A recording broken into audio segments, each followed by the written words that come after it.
Let's bring in Tara Tomcsik-Husak. She's the president and CEO for the Troy Chamber of Commerce. Tara, great to have you with us. Hi, good to see you. Good to be back. How's your summer going? Long. It's busier than ever, as like you mentioned, we are the mecca of restaurants. I don't know if I'd call it mecca, but we have a ton of fantastic restaurants. All the transitions as they were reopening. So it's been a busy time. But Troy is one of those places that when I look back, it's like when I meet people, you either typically meet them Birmingham, but a lot of times Troy, because it's right there off the freeway. So if they're coming from Detroit and you're coming from Oakland County, it's like that meeting spot in the middle. And I would say it would be easy to get off 75. But it normally is. We just got through all the traffic from the construction and then obviously the tanker fire. So just glad everyone is okay for that. But yeah, the diverging diamonds have actually been wonderful. So with that too, but when you get off of the highway and they have it's like that weird go into the other lane and then no, you're going into the right lane. I always get a little freaked out, and I'm sure that's happening with everyone. I did get a little freaked out the first probably 6 times. Now I got it. But it does move quicker. I will say it makes sense once you learn it, and then it's good to go. It does smooth traffic up quite a bit. So with that, Tara, tell us, how are things in the city of Troy? Because whenever I go to Somerset, which I've been there way too much, Apple, but no, not for fun things, because I'm dealing with, first you have to go to the Mac store to get my husband's makeup all the time. And they always look at me like, oh, that shade's too dark. I'm like, no, where's my regular person? I'm like, they know me, it's fine. I know, just give me these colors. But going back and forth to the Apple store like every other week to deal with them. But of course, every time you go to the Apple store and there's line out the door, where do you go? Well, I'm right here. Let me go to Macy's. Oh, let me go to the Detroit store. How about Zara? So shopping seems to be doing okay, at least at the mall. It seems like business is picking up for all the industries, which is really great to see. Our restaurants are still really busy. It's good to see everybody back inside as well. And obviously with the indoor-outdoor dining during the summer, it's going to be really great to help them catch up a little bit. But you're seeing more businesses move into Troy as well. So I think that's more exciting. We have probably 2 to 3 ribbon cuttings a week, and that's a substantial number. So it just tells you how great Troy is for a business to move into, but also to start building partnerships and relationships, which is what obviously the Troy Chamber does. So with these businesses, what types of businesses? Are they mainly, companies that are going into office buildings or retail? It's not so much retail. I would say for the most part, it's a lot of IT companies. We've had a few daycares open up. We've had a few new restaurants because, we could always use more restaurants in Troy. It's been pretty plentiful. We had some mental health professionals open up just recently. So it's really a plethora of all different industries. As you know, Troy is such a great community because it has a little bit of everything. So we're seeing that same kind of reflection in business. So, Tara, with that, can I ask you, when we're talking about the businesses, and I think about the office buildings that are in Troy, and so many of these small businesses that really are center and based on those office buildings, how are they doing right now?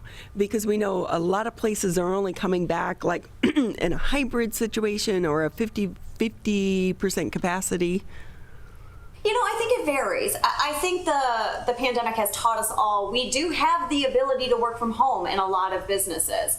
But what that does still create is some difficulties with culture. Keeping a company culture is very difficult with everyone in different directions. So we are seeing, yes, less people in the office buildings right now, but we are seeing the push to bring people back. And also it's from the employees as well, not as much as the employers. I still have a work from home policy, so we're all in the office, but we have some flexibility. And our newest employee, she's like, oh no, I'll be in every day. So you are still seeing the people are ready to get out of their houses and get back into the office. And it's a good flexible environment. But yeah, we are seeing some people come back But I do think company culture is equally as important, so we are seeing a push for that for people to actually go back to the offices. Tara Tomcsik-Husak with us here on the MegaCast. She's the president and CEO for the Troy Chamber of Commerce. And when it comes to the actual chamber, because I feel like in all of the communities, the chambers have really been the glue that's held so many of these companies together throughout the pandemic. But as we start to hopefully emerge from the pandemic, fingers crossed, knock on wood, we don't want to get too ahead of ourselves.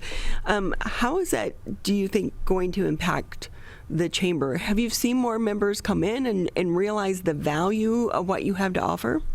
So, it was very complicated. So when the pandemic hit, we saw members saying, well, I have to cut costs, so I can't renew membership or things of that nature. And that was understandable during those times.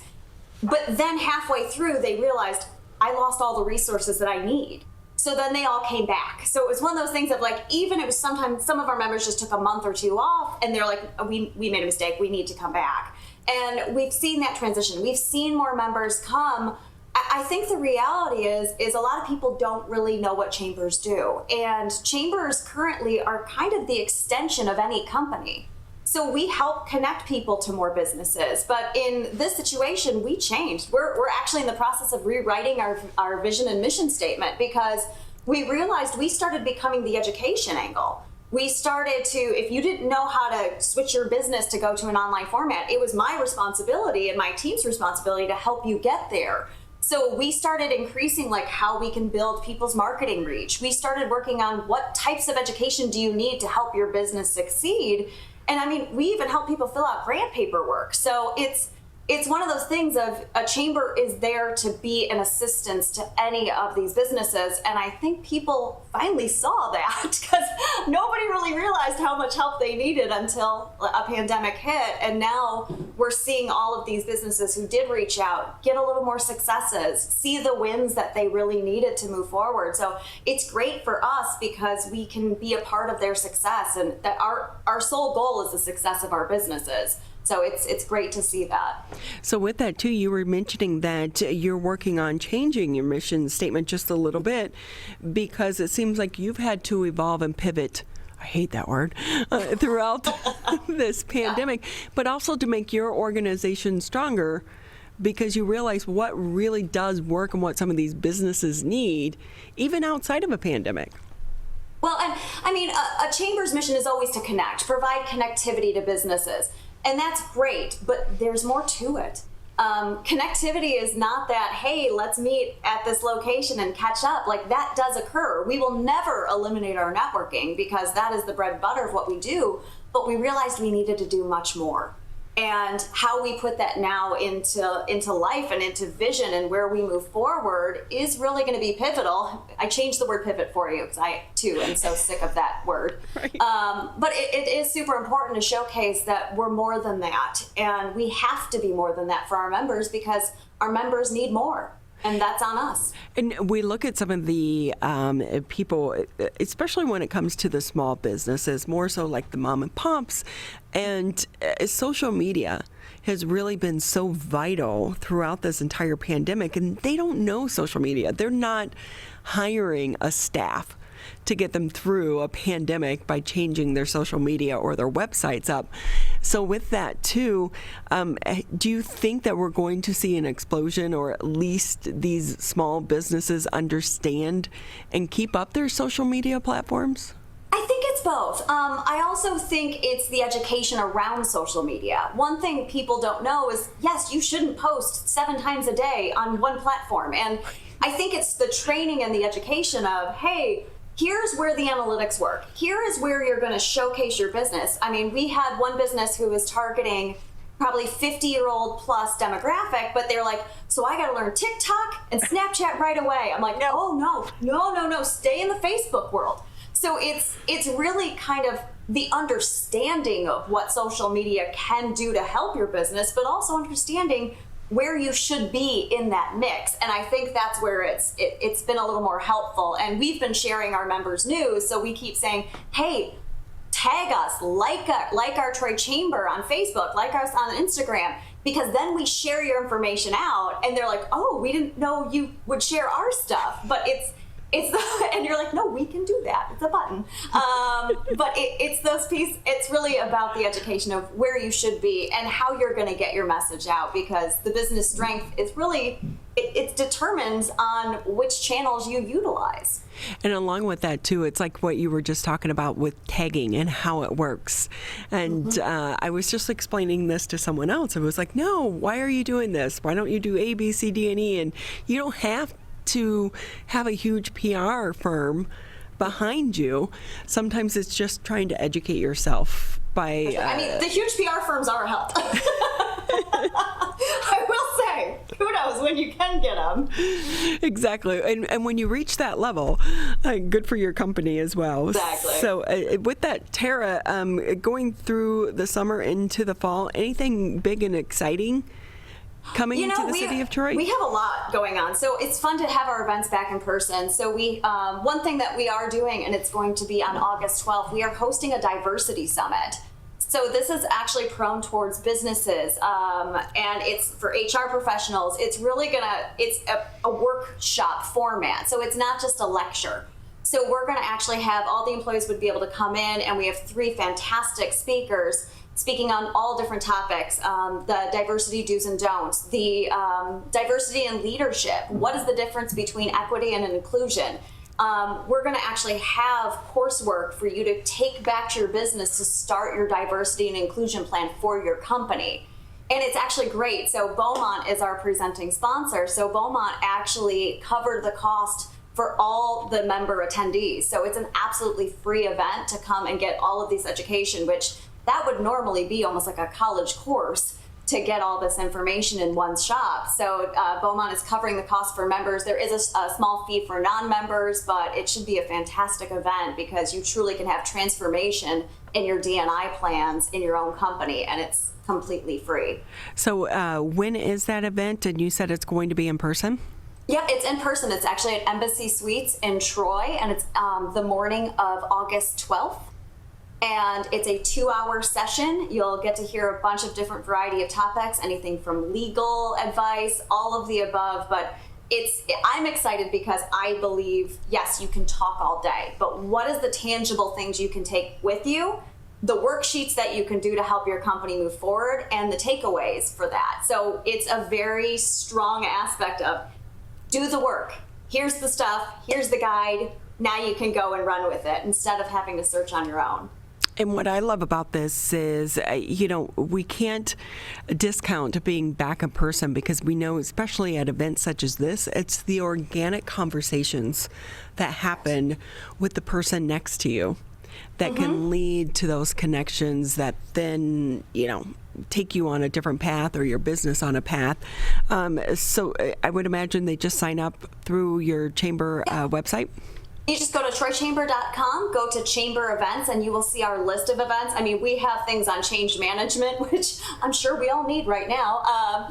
We actually have an amazing panelist of speakers that's going to be our crisis communication panel of how do you deal with crisis communication in your company. We've got our golf outing coming up. We're actually going to be launching a Troy tailgate party, so that'll be a more fun, whimsical event. That'll be in September. And yeah, it's just a lot going on. We have our nonprofit conference we're getting scheduled and ready for. It's a lot of work and a lot of fun, and it's just really exciting to see. How do you navigate that behind the scenes, juggling all these topics? And it's one thing to throw out a possibility in a brainstorm session and then actually seeing it being implemented. I will say I am probably the luckiest person on the planet because I have by far the best team on the planet. We had Sheila, Jody, and Rebecca are spectacular in every way. So it's really the fact that we listen to what our members want and what our members need. So as we're listening, we actually get this feedback, and that's how we construct all the events that we do. But from orchestrating it on the back end, we're busy. We're swamped busy. I mean, in addition to all those events, the Troy mayor and myself, we're actually launching a Focus Troy business tour where we're going to showcase some of the local businesses in Troy, and working with Mayor Ethan Baker is just absolutely wonderful. So It's nonstop. We don't sleep. This is a lot of coffee. This is probably my 4th cup. So if I'm talking fast, it's because that's my life. We gotta do it. I know. I just discovered that my Keurig does iced coffee. Ooh. I was like, oh, this is nice. I'm in. Right? So with that, Tara, I have one last question. This is a very important question. Is from Larry. Is that hotel or apartments going up behind the Shake Shack on Big Beaver? On Big Beaver, that is apartments. They are luxury apartments, and they are absolutely stunning. So I do believe they're starting to move in some of their first residents in September. But everyone should go check that place out. It's gorgeous. We actually have several new luxury apartments being built out there. Wow. See, Troy, things are not stopping in the city of Troy. Never is. Well, Tara, it's always great having you, and it's nice to have a conversation where we can talk about going forward rather than surviving. Exactly.